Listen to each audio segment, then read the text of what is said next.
Astăzi vom face o etalare, la fel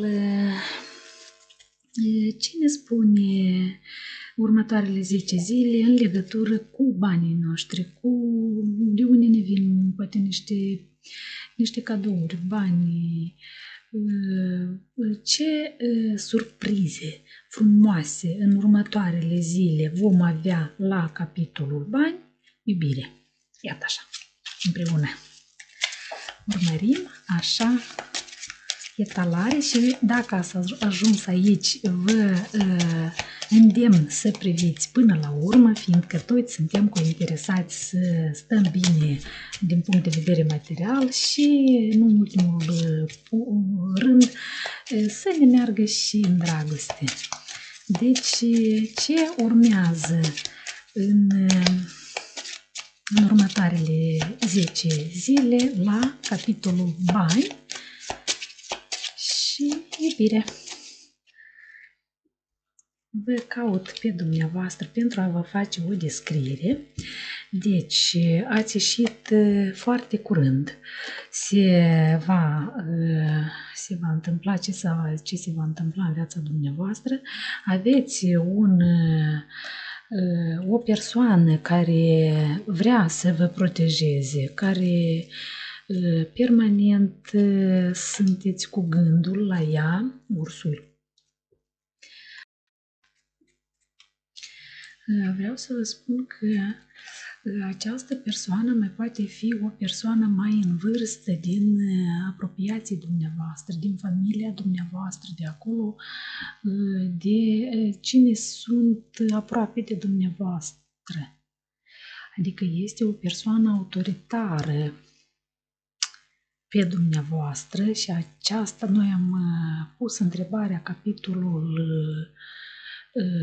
bani și iată această carte, da, aceasta poate să fie interes financiar, cineva din familie mai în vârstă, poate fi părinții soțului sau nu mai știu, cineva mai în vârstă este autoritar pe dumneavoastră și pe finanțele dumneavoastră și aici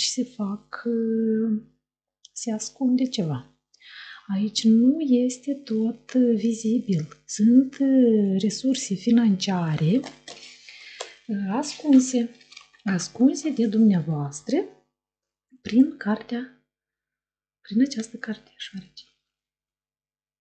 Aceștia sunt oameni care au interes personal, anume la capitolul finanțe. Ei, șoarecii, au intenția de a acumula resurse financiare, că așa a fost pusă întrebarea, capitolul ăsta, deci prin înșelăciune, prin minciună, prin bârfă, prin tot felul de nu știu ce să mai alcătuiască de dumneavoastră pentru a-și atinge scopurile personale pe plan financiar. Sunt niște oameni răi în preajmă. Sunt niște oameni care ei se dau că-s buni, că vă protejează, că au grijă, dar aici în spate se ascunde multă manipulare,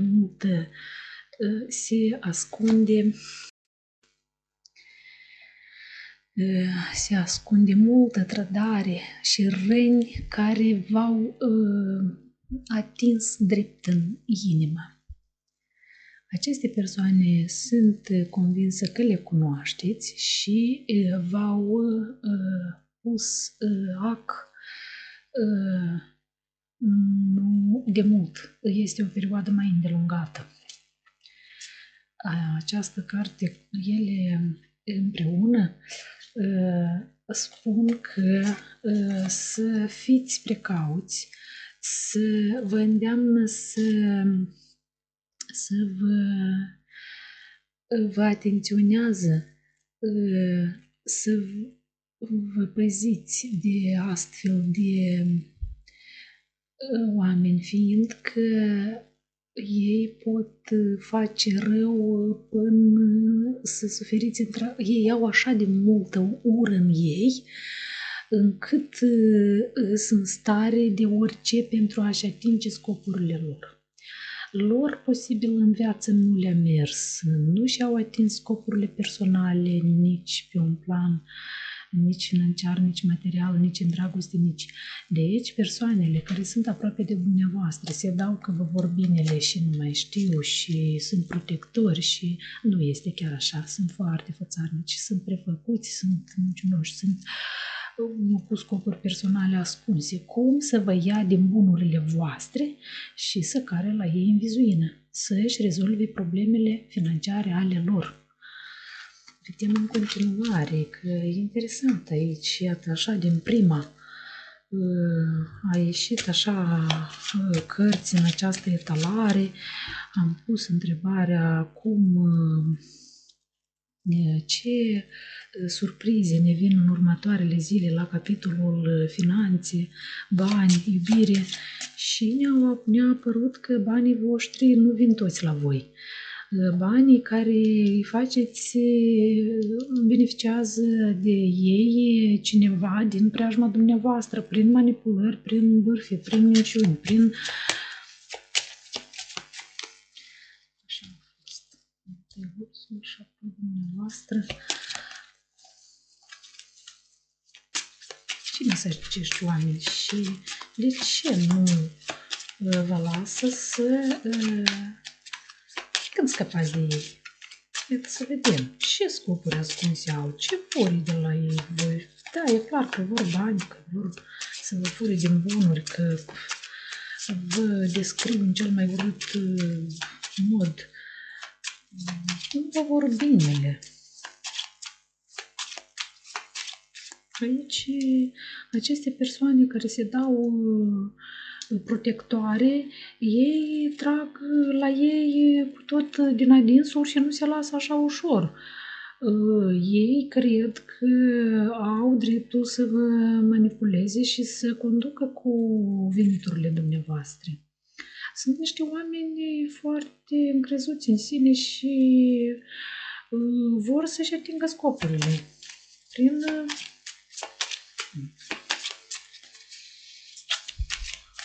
fățărnicie, printr-o oameni cu mai multe fețe, da? Cu măști pe față, sunt oameni trebuie să vă păziți. Fiindcă aceste calități nu ies așa ușor din om. Dacă ei au beneficiat odată de bunurile dumneavoastră, credeți-mă că și în continuare vor face tot posibilul ca să-și atingă scopurile și atunci când vine ceva ușor, cum să se lase de astfel de venituri. Că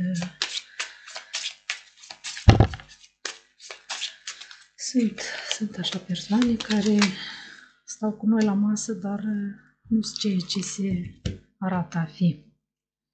Fântâna. Această carte vă atenționează să priviți mai adânc la problema dumneavoastră. Este o carte care simbolizează mai multe sensuri, dar în cazul acesta vreau să vă atenționeze că resursele dumneavoastră, veniturile, dorințele, adică sunt undeva ascunse bine la fundul fântânii, da? Și că nu tot cunoașteți.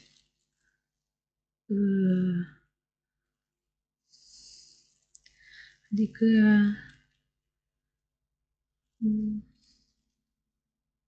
trebuie de muncit mult pentru a vă afla, pentru a vă atinge țelurile, pentru a afla informația necesară.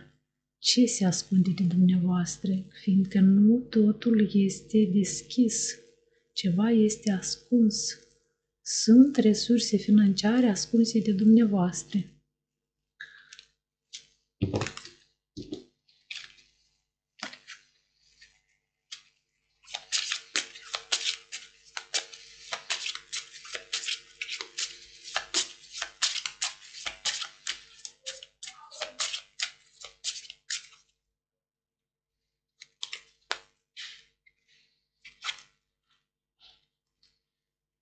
aveți oameni cu măști în preajmă.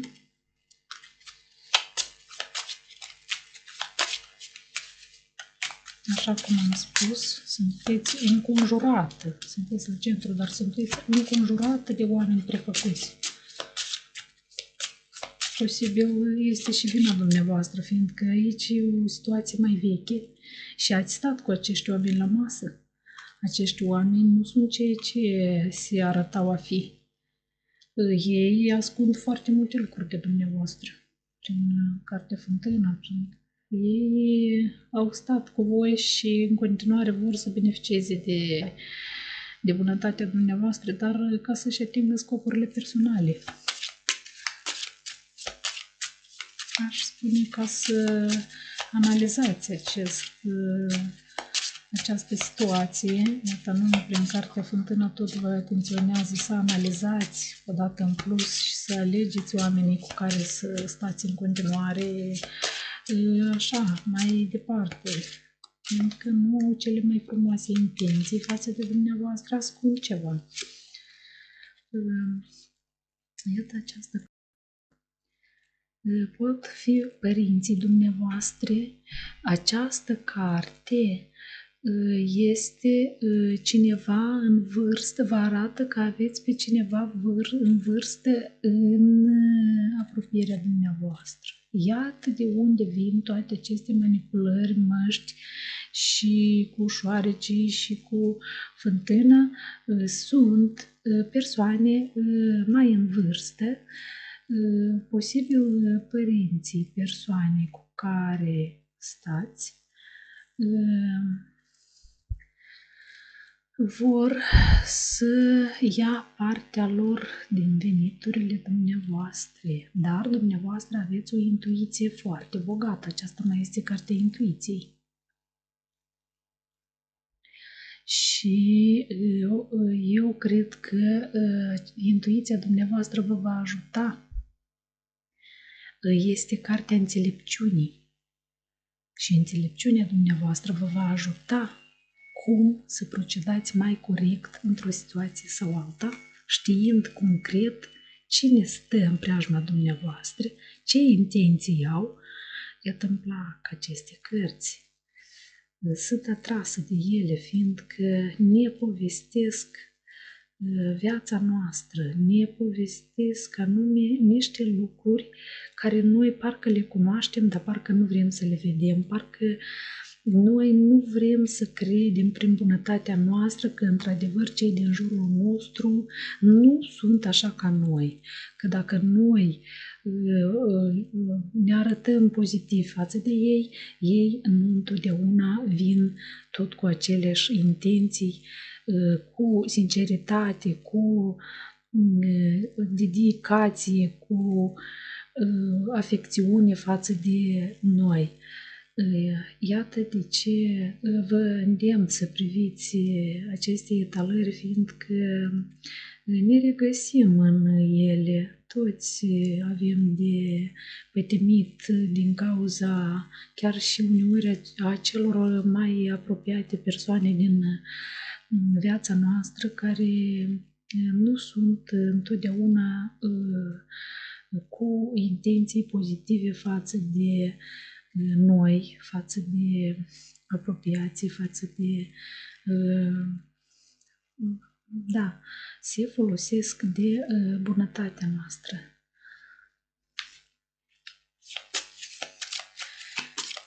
La capitolul bani am înțeles că sunt persoane mai în vârstă din familia dumneavoastră care vor să beneficieze de resursele financiare ale dumneavoastră, de venituri, de orice.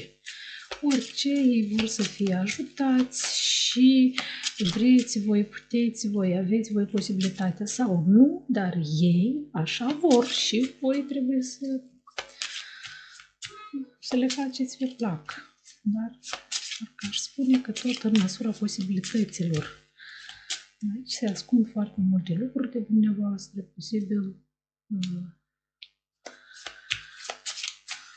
persoana cu care stați nu este atât de deschisă față de dumneavoastră, precum este deschisă față de părinții dumnealui. e mai deschis acolo, în parte din veniturile dumnealui cu persoane apropiate, soră, frate, mătușă, mamă, tată, da, aici e bine când în unele familii se discută pe aceste teme și este deschis, dar atunci când se ascund lucruri anume referitor la bani și la venituri, e cam dureros. Când o persoană nu cunoaște ce se întâmplă, parcă stai cu omul o viață în casă, ani buni, mai mult, poate și de 20 de ani, dar nu cunoști cine e fața adevărată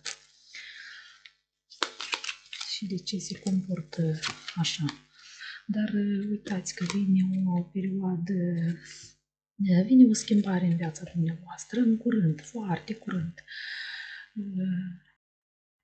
Cocorii, berzele ne aduc schimbări, este o schimbare a locului de trai, o înnoire, emoții pozitive, schimbări pozitive, așa precum primăvara și cum se schimbă anotimpul și cocorii și berzele vin din țările calde la cuibul lor, așa cineva posibil vine în viața dumneavoastră care de mult nu a fost. Este o mișcare, este vă ridicați pe plan în carieră. Este posibil cineva care, tinerii care așteaptă o noutate referitor la o sarcină, posibil să aveți un copil.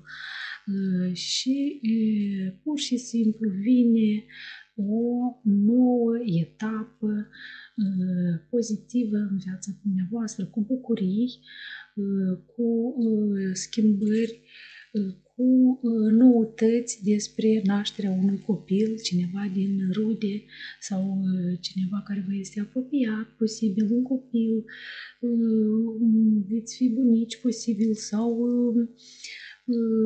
sau întoarcerea berzii la cuibul ei primăvara.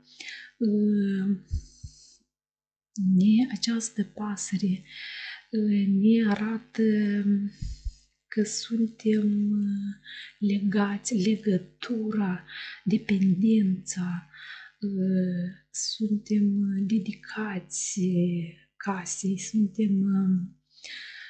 ne aduce noutăți, vești, ca și o scrisoare. Când ne vine un mesaj frumos de dragoste, de schimbare, vine cineva către dumneavoastră. Deci este o carte foarte pozitivă.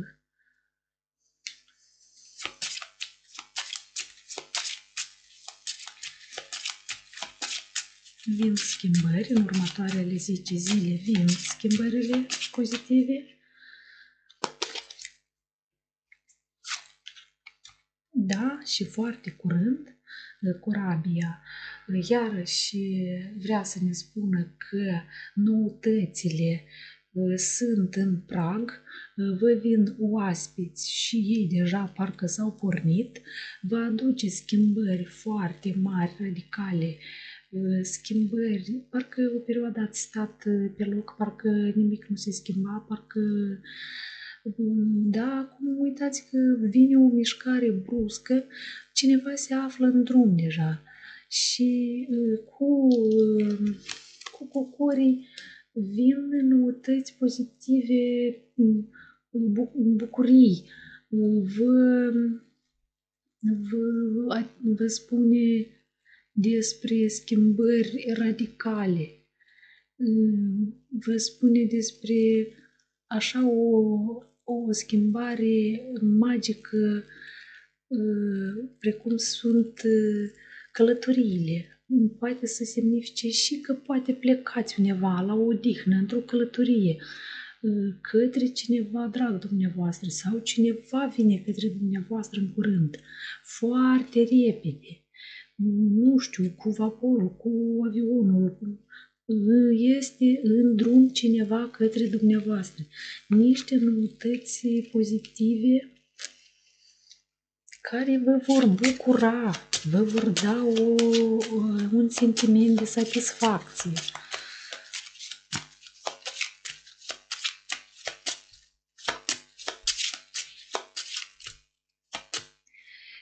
Este simbolul repeziciunii informației, corabia este. Că vine o informație rapidă, pozitivă, în următoarele 10 zile.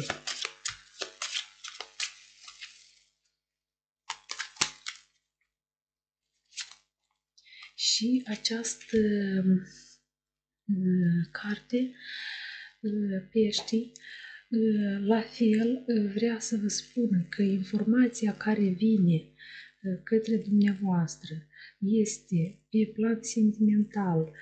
Cineva cu sentimente vine față de dumneavoastră cu bani. Aceasta este și cartea resurselor financiare, este cartea sentimentelor pozitive, este cartea independenței financiare. Este cartea când va aduce împlinire financiară, va aduce venit.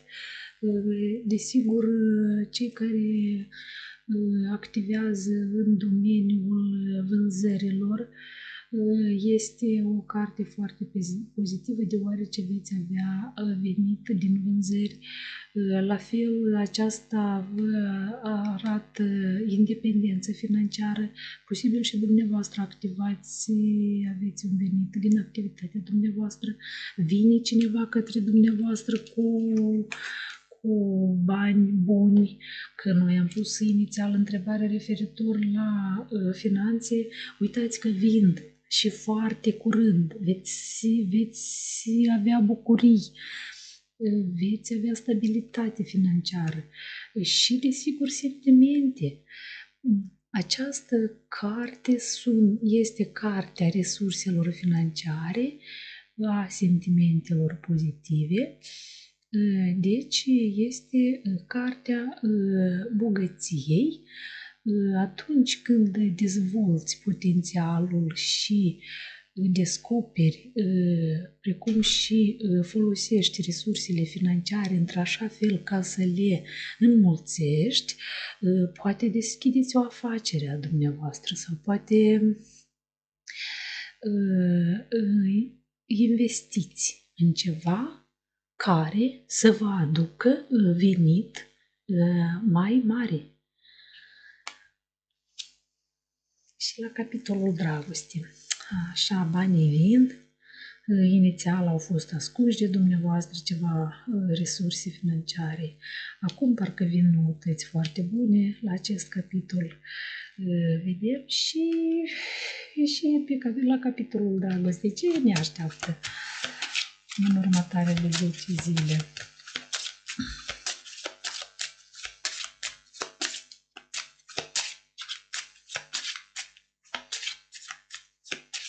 Îndemn să priviți până la sfârșit, indiferent de vârstă, toți vrem sentimente frumoase, vrem să fim apreciați, să fim respectați de cei din jurul nostru, de copii, de nepoți, dacă îi aveți, de rude, de apropiați, de vecini, de colegi de muncă.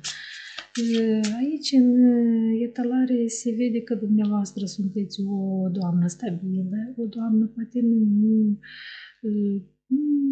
da, nu chiar tinerică, că aici văd o doamnă care stă bine pe picioarele ei și financiar și indiferent că cineva beneficiază de bunurile dumneavoastră, dar dumneavoastră stați bine la acest capitol, aveți o intuiție, ați ajuns la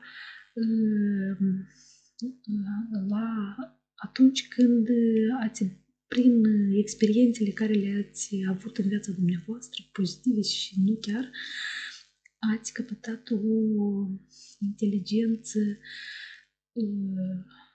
de nedescris. Aveți o intuiție, parcă vedeți oamenii prin prismă, parcă prin oglindă, parcă îi vedeți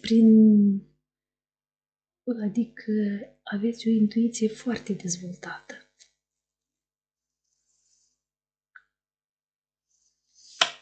Viața ne impune uneori să studiem, oamenii fiind noi de atâtea ori păcăliți și mințiți și trădați și în tot felul discutați, sigur că se dezvoltă și intuiția și înțelepciunea și devenim mai înțelepți, devenim mai reci, poate pe locuri. Trebuie să fim cu unii oameni că de la căldură se strică. Așa, o carte din set este Soarele. Vine o perioadă luminoasă în viața dumneavoastră. Vă aduce o bucurie, vă aduce atracție și încredere în ziua de mâine. Vă aduce o victorie și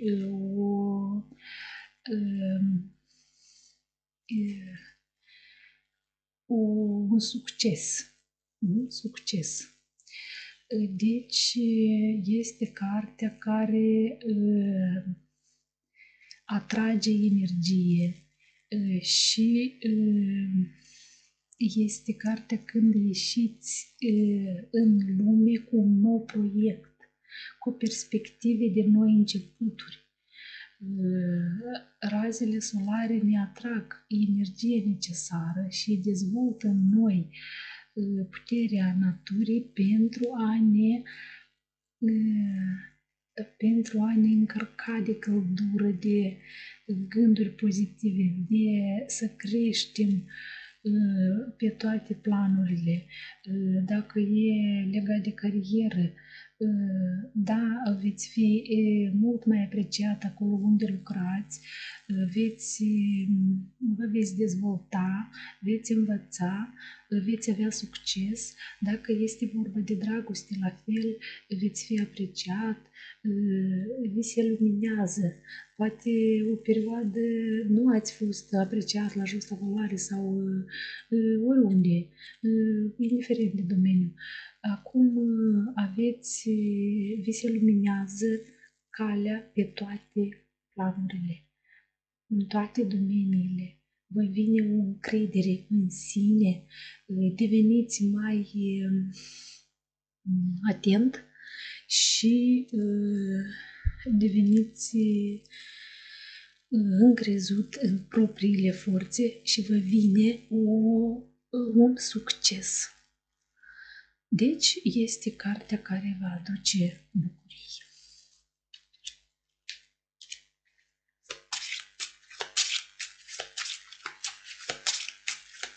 La capitolul dragoste și ne vine în următoarele 10 zile.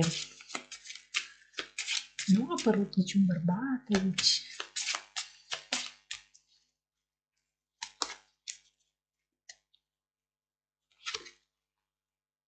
Oglinda. Trebuie să mai reflectăm, să privim atent la lucrurile din jurul nostru, ce se întâmplă în jurul nostru, să analizăm lucrurile și oamenii din jurul nostru, să fim mai precauți, vă atenționează să fiți atenți acolo unde stați, acolo unde activați, să măsurați de 10 ori înainte de a lua o decizie, pentru a fi mult mai clar în ideile dumneavoastră.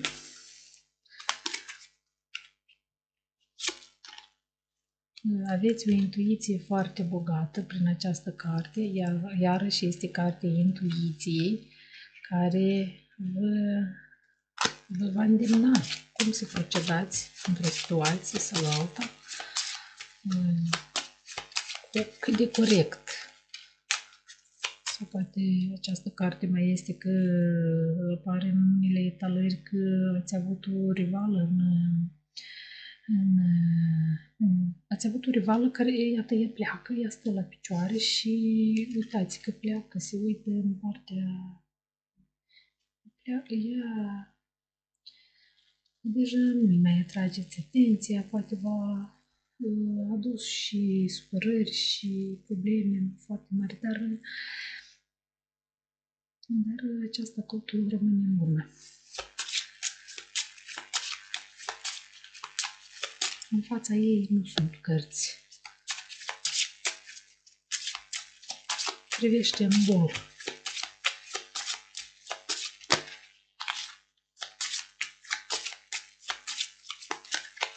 Ui, chiar așa? Să vadă cărțile?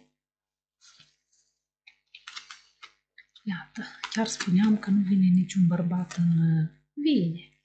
Vine, cu noutăți foarte bune și vrea o sărbătoare cu dumneavoastră.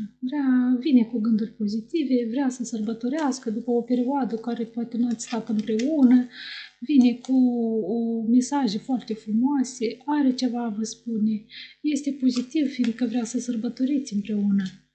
Și încheie etalarea fiindcă veți avea și noutăți pe plan sentimental și veți sta bine acolo unde veți sta, veți merge la o sărbătoare, la o adunare, la o zi de naștere, veți avea o sărbătoare, aceasta este o carte unde vă întâlniți mai multe persoane, rude, colegi, prieteni, schimbați schimb de opinii, schimb de idei,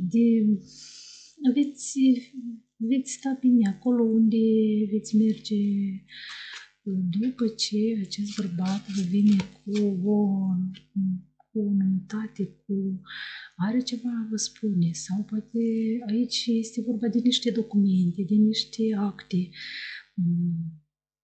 despre un contract, poate este vorba cineva care activează, vine un bărbat cu încheierea unui contract după care veți sărbători. Orice nu ar presupune scrisoarea este un mesaj pozitiv și că această noutate pozitivă vă va aduce așa o satisfacție de sărbătoare. Toate bune până la următoarea etalare. A fost o etalare pozitivă, socot, dar nu scăpăm noi de oameni răi și au fost în viața dumneavoastră și ăștia și în continuare se gândesc cum să beneficieze de resursele financiare, de bunurile și veniturile dumneavoastră, dar parcă îmi pare că dumneavoastră sunteți dezvoltat intuitiv, aveți o înțelepciune foarte dezvoltată și veți gestiona corect finanțele dumneavoastră și, desigur, în dragoste, la fel, înțelepciunea dumneavoastră și intuiția vă va spune cum să vă comportați, cum să faceți ca să fie și la acest capitol să aveți succes. Toate bune!